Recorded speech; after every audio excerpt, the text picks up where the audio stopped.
Hi boys and girls, it's your favourite grumpy granny from Grogy's Patch, Leanne.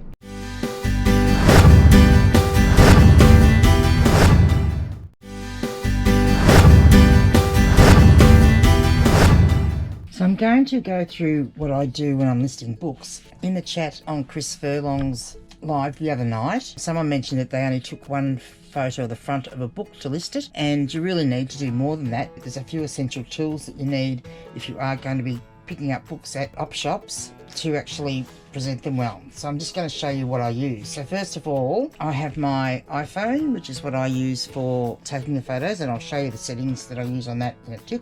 And then importantly, the other things I use are these wipes, and I pay a bit more for these ones. These are the Curash Simply Water ones, and I use them for wiping down dirty and dusty covers, but make sure you get the ones that are only basically water and haven't got any other cleaning products in them. Next, an essential item, I think, because I always put in the measurements of the books, the width and the length and the height if it's a really thick one. This is a Lufkin ruler, and it was one of these meter rulers that you get that all fold out at the hardware store, because it's the one I use for my clothing. And just for pure ease and to make things faster, I did buy a second one and actually broke it. This makes it much easier with books. You can do your millimeters, and some people do.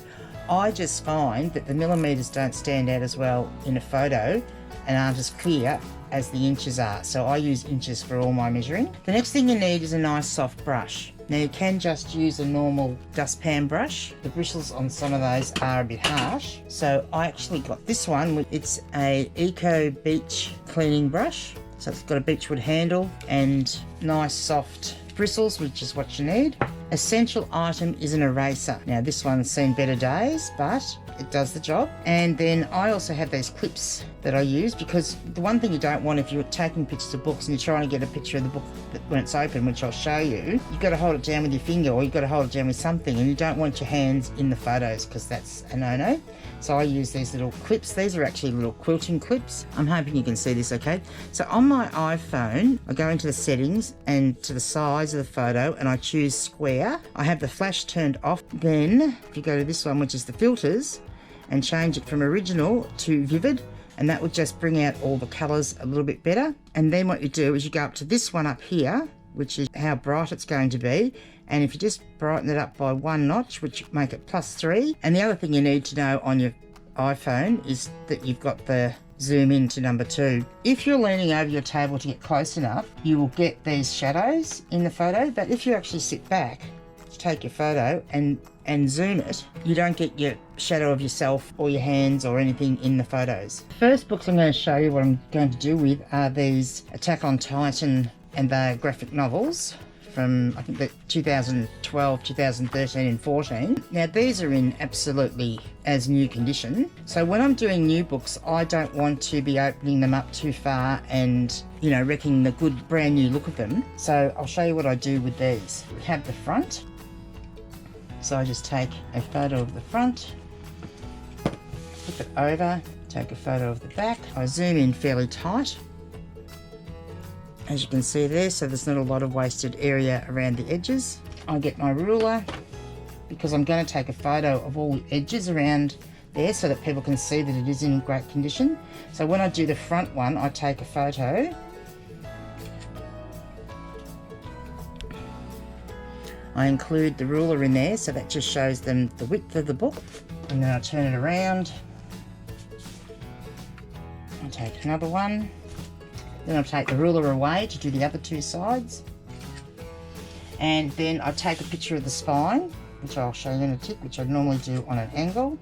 So you can see that.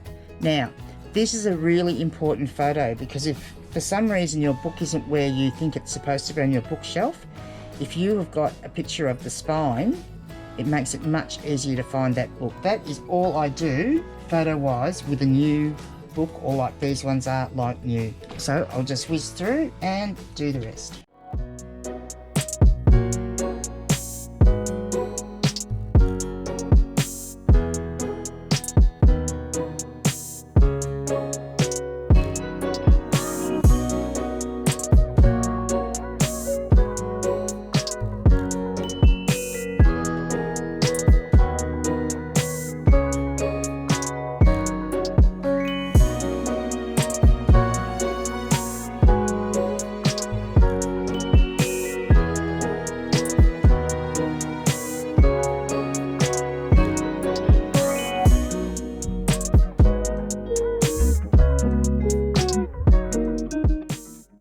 Okay, now I'm going to show you what I would do with a used paperback book. So this one's in really good condition, but it is used. So the first thing is the sticker has to go. Now that's not the original price sticker. If it's say a 1970s or 80s book and has got that original price sticker on it, sometimes I'll leave that on there. That's the sticker from the op shop. Then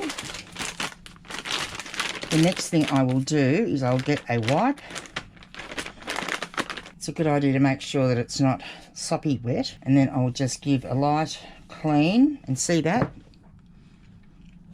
That is how much dirt I got just off that front cover. A couple of wipes on there.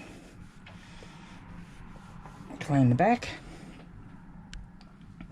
And yeah, so you can see they do get very dirty. And I would normally go through and do all the books that need to have that done.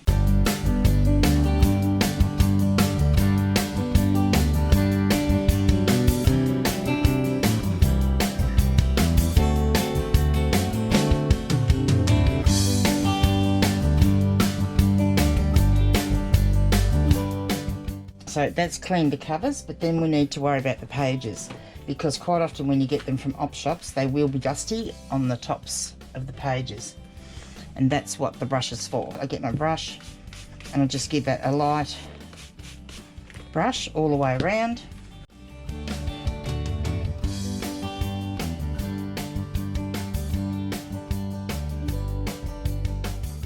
I'll get my eraser and I'll just check that on the inside, because sometimes in op shops in particular they'll have the price written inside. None of these probably have, but we'll check.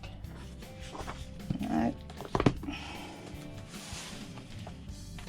None of these have, but that's what the eraser is for. Oh, yep, here we go. So this one's got $2 written inside. And thankfully they do that in grey lead. So just take that out. I like to do this when I'm photographing them, because then I don't have to worry about trying to clean them up later when they sell. So they're all good to go. If I'm standing up, I will lay them flat down, stand over them, but it's much easier because I'm sitting to actually lean it up against the back and actually zoom in, and it stops reflection and stuff like that. And just get a better photo. Down and go in the pages. Now with this particular book, I don't know whether it is actually showing up, the photo in there, because I've got it on vivid, does make the pages look a bit yellower, which you don't want. So if they do look too yellow in the viewfinder, then just change your picture to vivid cool. That'll actually take the yellow out of it, because it depends on the colours in the cover. But yeah, sometimes the colours will sort of mix and the phone will adjust itself and it will look a bit yellow. So then with these books, I open up the cover and take a photo of that first page, because I want to show that there's no names or anything written in there. Then I will go to the publishing information and I'll take a photo of that page, but I'm just holding those and taking and doing it so that my fingers aren't showing up in the photo. Binding on this is actually quite tight, and then I hold it like so, and without having my fingers in the photo, I zoom in and take a photo of how tight the binding is, so then people know it's not going to fall apart. And then the inside, the back cover. So that's all the photos for that. So next I've got this, The Animals Noah Forgot, which is by Banjo Patterson, and it's illustrated by Norman Lindsay in really nice condition, apart from that there's been a sticker there, and it's when they've peeled it off they haven't done it carefully, but the cloth boards are in really good condition. I'll start from scratch and show you what I do with a hardcover book that's got a dust jacket. I generally try and make it stand up on its own, because you'll get a straighter, much better photo. And then I do the same, take a picture of the back. The dust jacket's great, but the book condition is not reliant on how good the dust jacket is. So you need to make sure that you take pictures of how good the boards are. So I take one that gets all of that, then I will slip that off and take a picture of the cloth boards, zoom in to show that it has got gilt lettering. Now with this one, because they're so nice and clean, I don't want to lie that flat down on the table without it being protected, so I'll put it back in the dust jacket. To do the others, to do around the edges.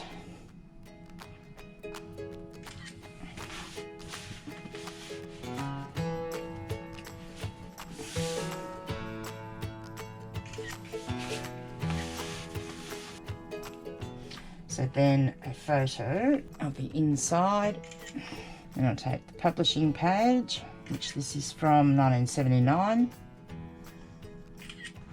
It was originally bought out in 1970, but this is the second edition. Because this one's being hardcover and dust jacket and all the rest of it, I'll sell it for a bit more money.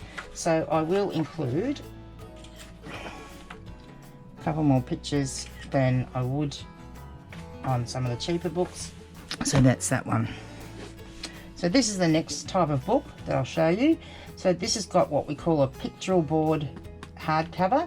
So it is a hardcover, but instead of having a cloth cover and the dust jacket, it's actually got pictorial boards. Some of these do actually come with a dust jacket, which is identical to what the pictorial board is. But a lot of them are just the pictorial board, so I don't know whether this one originally had a dust jacket or whether it didn't. So stand it up.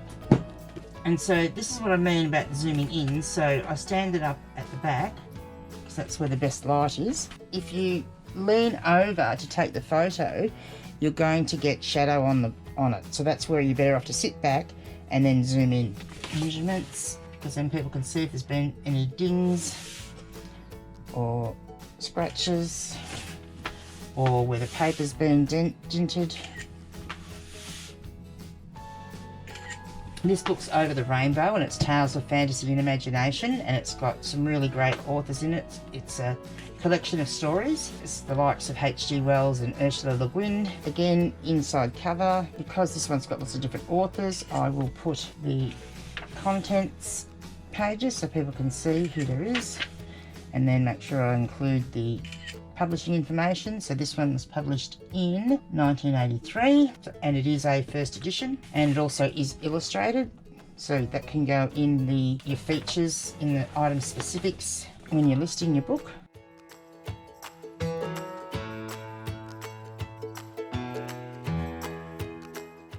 The last book I'm going to show you is this one, which is a really old one, and it has got a fair bit of damage. Just to give you an idea of how many photos I would take and what I'm going to take photos of. In doing this, because I present so many photos, and in the condition and in the description, I use the phrase that please see the photos as these form part of the description. And I also state that instead of going through every single problem with a book, any damage is going to be shown in the photo. I'm going to do the measurements first.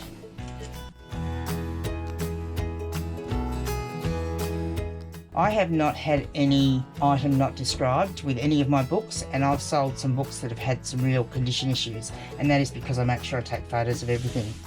So then I would go around and I'll zoom in, and you'll see here there is a little bit of a tear in the binding there. So I would just make sure I would zoom in and take a photo of that, and then I'll take a photo of the other end. And I'll take photos of these corners, and if you have a look, the corners are very worn.